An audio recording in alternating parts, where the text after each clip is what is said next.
The Google NavBoost system is still logging every link you click right now, and the Department of Justice can't stop it. NavBoost is a ranking signal engine buried inside Google search. Federal court proved it exists. Google denied it for years under oath. The audits are sealed, the logs are proprietary, and the algorithm shaping every answer you see today is the one nobody was ever supposed to find. Google Search has a public story. It's the neutral librarian. A crawler that reads the web, scores relevance, and surfaces the most useful result. That's what Google filed with regulators. That's what their engineers testified. The ranking algorithm, they said, was purely mathematical objective signals, link authority, content quality. No secret tracking, no behavioral data, nothing personal. They published research papers to prove it. They testified before Congress. They invited regulators to inspect a version of the system clean enough to survive scrutiny. What they did not show anyone was NavBoost, the system running underneath all of it, reading your behavior in real time, scoring your intent before you finish typing, and feeding that score silently into every result you see. NavBoost was never supposed to surface publicly. It came out in the Department of Justice antitrust trial in 2023, not because Google disclosed it, but because their own engineers were deposed under oath and had to name it. What the testimony revealed: NavBoost is a click-logging engine that tracks your interactions with search results, which links you click, which ones you skip, how long you stay, whether you come back. Google denied for years that click data influenced search rankings. That was the official position in every regulatory hearing, every published paper, every public statement. NavBoost proves the denial was false. The system takes your clicks, aggregates them across billions of users, and feeds that behavioral signal directly into the ranking algorithm.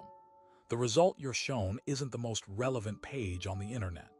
It's the page billions of previous users clicked on, and Google decided you'd click too. Your search results are being shaped by surveillance data Google swore didn't exist, and it runs every time you search. The Department of Justice knew this was happening. They built an antitrust case around it. In August 2024, a federal judge ruled that Google had illegally maintained its search monopoly. It was the largest antitrust ruling against a tech company in 25 years.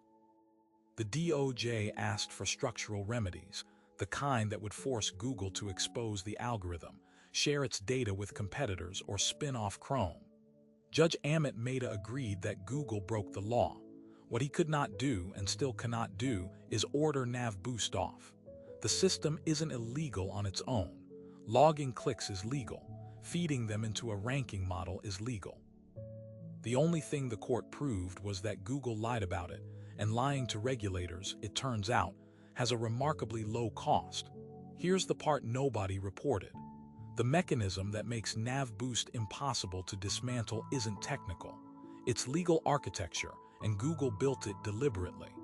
NavBoost's click data is processed inside Google's own infrastructure, covered under trade secret protection. The outputs, the ranking scores, are never shared with publishers, advertisers, or regulators. When the FTC and DOJ ask for algorithm transparency, Google produces documentation of the public-facing ranking system. The one they'll show you. NavBoost sits below that layer. It's telemetry handshake. The signal passing your click behavior into the ranking engine is classified as a proprietary internal system, protected the same way Coca-Cola protects its formula. No court order can force disclosure of a trade secret without proving it constitutes ongoing consumer harm. And consumer harm, in antitrust law, means higher prices or reduced output. Free search results don't qualify. The DOJ's own remedies proposal acknowledged they couldn't touch the algorithm directly. What they proposed instead was forcing Google to share its search index with competitors. Google's legal team argued, correctly, that the index and the ranking engine are separate things. You can have the index, you cannot have NavBoost. That distinction, which Google's engineers drew carefully years before any regulator came looking, is what keeps the system running. The persistent identifier tied to your Google account, your Chrome browser, your Android device. It's all there. and it's still running. What this means for you right now: every search you run is a data point fed back into the ranking engine shaping your next search. The results you see are not neutral. They are calibrated to your behavioral profile and to the aggregate profile of millions of users who searched before you. Google knows which results made you stay and which ones made you hit back. It knows which topics you return to and which ones you abandon. That behavioral map has been building since the day you first used Google search. NavBoost reads it. Every time you click a health result, a news article, a product listing, you are training the algorithm that will surface results to the next person who searches what you searched. Your attention is the input. The ranking is the output. You are both the subject of the surveillance and the instrument of it. So here's what nobody has answered. Google is currently being ordered by a federal court to restructure its search business. The remedies are still being argued. And in every proposal on the table, NavBoost is untouched. The question isn't whether Google lied about it. The court already proved that. The question is who decided the lie was worth less than the system, and whether the people making that calculation right now are sitting in a courtroom or a boardroom.